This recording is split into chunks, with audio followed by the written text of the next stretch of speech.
Alright, so I'm trying out this gimbal thing, but not sure how to lock it. It's not staying tracking on me at the moment, not sure why. But anyway, wonder if I do that. Bloody humbug. Right, we're here at Colonial Knob. Anyway, I'm going to try and get to the top of Colonial Knob, to the lookout at least anyway, in about 40 minutes. So, got the pack on. There's the pack. And we'll see how we go. Alright, what's that?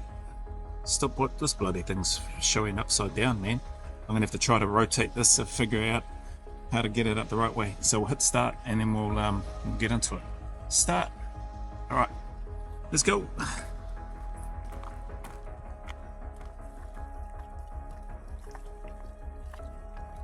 Just coming up to the clearing. Still a little way to go before the top of the knob. I don't know what the time is yet, but I'm trying to push to make it under 40 minutes. See at the top. Still got a way to go. It's already over 40 minutes. Still under 45 though, but I wanted to try to get up in under 40. Anyway, see at the top, not too far away.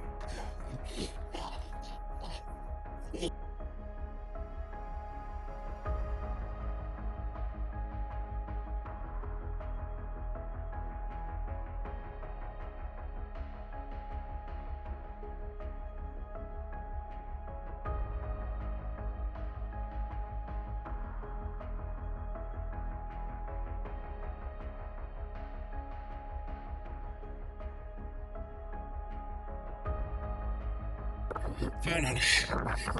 And where are we?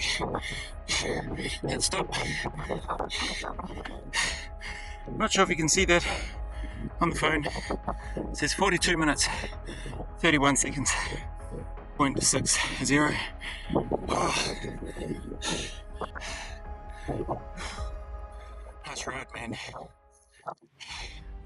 Tried to get from car park, just at the bridge, by the signs. Where it says 1 kilometre, this is where it says, or 6 kilometres. Pretty much a gentle incline up the other way. It's where a lot of mountain bikes and stuff go. I was stopped multiple times along the way up. Tried to see if I could push for the first 300 steps, the little blue tags that you might have seen in other videos.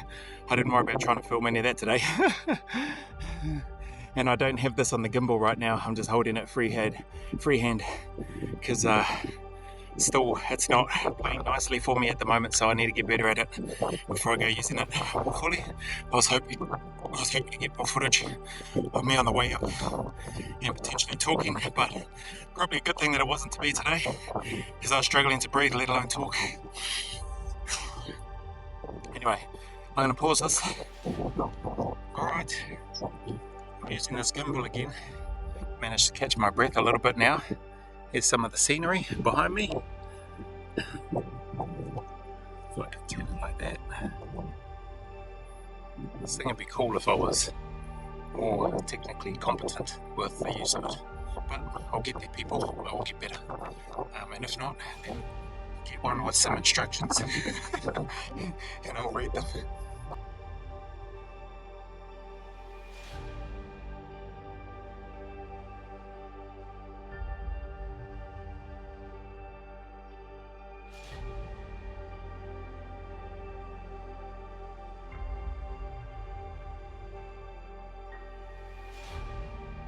Ended up not staying up there to look at the camera and use the gimbal, just holding this by hand again, because too many people came up there. So, didn't want to be sitting there gas bagging away while there's all these people come up there to sit down and take in the scenery without me yapping away in the background. Coming to the end, we'll head out across that little bridge there out to the car park. Whew.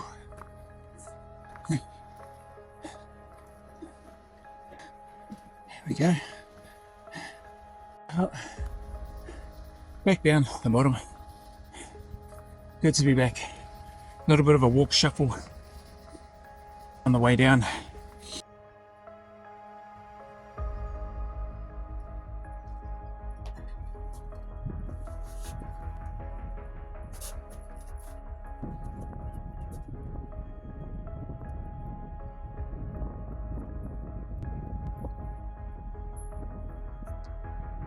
Alright, is that showing up? Hector. 227 anyway. Yeah, so that's that. This afternoon's training session done. Tried to get up. Oh, see if I've still got the time. Yeah, 42:32. Don't know if that's showing. Bloody hell, can't see anything on there. Anyway, 42:31.60. Tried to get up to the lookout from the Colonial Knob, from the Elsdon Park car park up to Colonial Knob, just to the lookout point, and under 40 minutes, that was the goal. Didn't make it. So now I just want to take a little bit of time and try and answer some questions that come through. So one has been one of the questions around why step-ups and why not just go out and walk outside. The simple truth is I do both, but there's something about step-ups in terms of it being a particularly boring exercise and movement, repetitive, especially when you're going anywhere from an hour to 3 hours. Now, yeah, I'm not posting, I haven't posted up 3 hour long, and I don't plan to, a 3 hour long step-up session with me with my pack on, for a few reasons. One, I don't think anybody will sit and watch it, even on fast forward, even just skipping. It's pretty boring. And two, the other reason is just around the time that it takes. So the not only the then recording, then any basic editing, then I've got to upload that, then I've got to export that, then I've got to re-upload it to YouTube. So when I say export it and upload it, I've got to take it from this phone, put it onto the laptop, and then do the thing on the laptop, and then export that first, which takes time. And then once that's exported, then I've got to upload that to YouTube. And it's just like a 3 hour long video, which would be longer than 3 hours, with me gas bagging probably at the end and at the start. It's not an efficient use of my time, let's say. The workout itself is, so that's fine, but the recording and doing all that part of it, like recording it, even if I was to break it up into chunks, and there's been that suggestion too, just time lapse it, just do this and just so that it's short. Yeah, nah, like there's other stuff that I want to do. So anyway, I think these little bits and pieces of me training have been helpful in some ways for some people, so I'll just sort of stick with that, I guess. The other part was around how do you deal with when you don't meet the expected timing or the requirement with regards to the training. Like, where does my head go? Now where I'm at, and I suppose this stage of life, whatever you want to call it, because that's another question too. Hopefully I remember, why do I still train the way that I train? But coming back to this one, like, it's no big deal if I don't meet the timing that I've set for myself, just as my own personal little goal or drive. So I'm there doing the work, I'm getting a sweat up, I'm feeling good, maybe not during but definitely after. And it's just good for the body and the soul. That's the easiest way I can put it. I don't worry about it if I don't meet the time. There's always tomorrow, There's always, like, if it's a morning session and I don't meet it, there's always the afternoon, or there's always the next day. So there's more important things to worry about in the world, than getting stressed out about not meeting that timing. Now, different story if I was on a selection course and I didn't meet the timing. I would be extremely disappointed, because more than likely that particular timing would need to be met if I wanted to get to where I wanted to get to. So that's a whole different kettle of fish. So my approach to that was to make sure that I could meet those timings and make sure that I put in the work to prepare myself physically to be able to meet those timings. yeah, and so thankfully that worked out. But these days, this stage of my life, who cares? So what if you set yourself a time and then you don't meet it? I thought that I could get to the top, to the lookout, in under 40 minutes. So 42 kilo pack, 41.9, and tried to get up there in under 40 minutes, but it took me 42 and a half. 42:31:60. 42:31:60. Don't know if that's showing. That's what it is. See, maybe that's the title of the video. 42 kgs, 42 minutes. A little bit over, but I was blowing hard, probably around. So they've got the little blue steps numbers that show up, I should say, each 100, and around about the 300 mark I was blowing particularly heavy and hard. So had a few stops on the way, tried to keep my brakes to sort of 10 to 15 seconds where I could, but I think there's probably, and I think for the most part I probably did, but I think just the number of brakes that I had and needed to stop and just hunch over, stay on my feet. There was a few people coming down. I was like, oh sorry, had to get out of their way. Some of them were kind enough to move out of my way and just wait for me, but that meant that I had to then keep going when I probably would have wanted to take a little breather. So yeah, for me mentally, if I want to get up there in under 40 minutes, probably half the number of breaks that I took today to get up there, but that's all right. I'm still happy with that. Still got up there in under 45 minutes, so that was sort of like a backup. But yeah, I would have preferred the 40 minutes. So no big deal, people. If you set yourself a target, you don't make it, don't stress over it. The other one, what did I say it was? Can't remember now. There's been a whole bunch of questions, I just can't remember them all. I think I answered the one, about why step-ups are not going out and walking up and down, getting outdoors. So yeah, definitely do that. I love to do that. Step-ups, sorry if I didn't explain.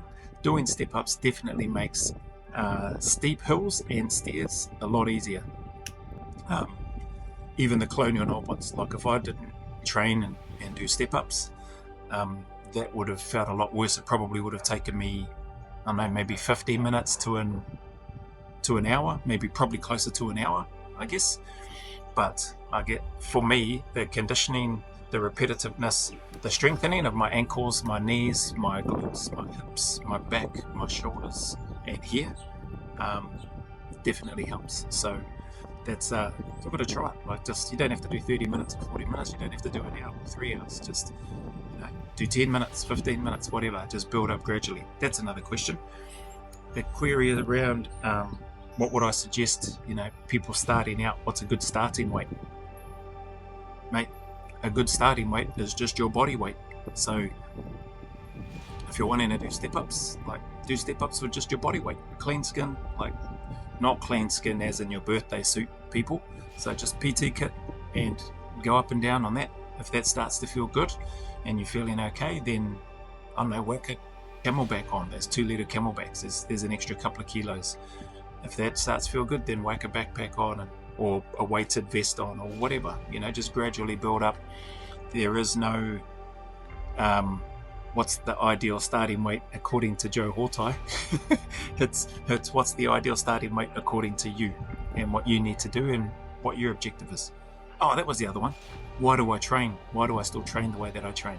So I think I wrote a blinking big long War and Peace response to I forget the name of the person, but it was a genuine question and I appreciated it. So I felt, man, I need to take some time to give an answer.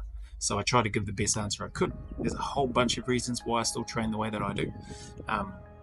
If I was to break it down to a few things, I love the way that it makes me feel physically and mentally. So those two things always work hand in hand for me, because when I'm physically in a good place, I'm typically mentally in a good place as well, and vice versa. So mentally sort of translates into good things physically. But it helps me, I think I put down in my reply, it helps me to be able to better deal with stress. It helps me to be able to better deal with relationships. It helps me to be able to, just manage tricky situations, let's say. and not not perfectly by any means. You've heard my wife with the first round of Q&A that I've done with her, so it's definitely not a let's just say I'm not skilled in all areas when it comes to it, but the training that I do and trying to maintain what I do today just is really beneficial for me. Move it, use it, or lose it, so I have the ability, so Kyle Morgan, I have the ability, so it's my responsibility to maintain it. I don't want to be that guy that sits back and says, oh, back in my day I used to do this and I used to do that, and I went up here and ran this, and I ran this thing, and I swam that thing, and I biked this thing, and I used to carry all of this weight. Who cares, Like, bro, I don't care what you used to do. Like, all that matters is what you're doing now. That's what matters. That's what counts. So it doesn't have to be what I'm doing, doesn't have to be what Lincoln David Goggins is doing, doesn't have to be what anybody else is doing. Just needs to be focused on you, what you're doing, why you're doing it, and how it makes you feel. If getting up and moving and exercising, and if thinking back to how that used to make you feel drives you to want to get up and go do those things, then I encourage you to do that. Same token, if sitting down scoffing a bag of potato chips and eating chocolate and lollies and ice cream and not doing any exercise and just watching the television or Netflix or computer screen or whatever, or watching other people train and exercise, if that's what makes you happy, then kea koe, to you, as long as you're happy doing what you're doing. But I would hazard a guess, best guess, that most people that may be finding themselves in a rut, just as much as I hate the word, unmotivated to get up and train, just find it easier after a long day of work to just plonk down on the couch, eat, zone out, forget the worries of the day and just watch some movies or whatever. And I'm hazarding a guess here that you probably want a bit more, and or you possibly wish you were a bit more active and moving and mobile.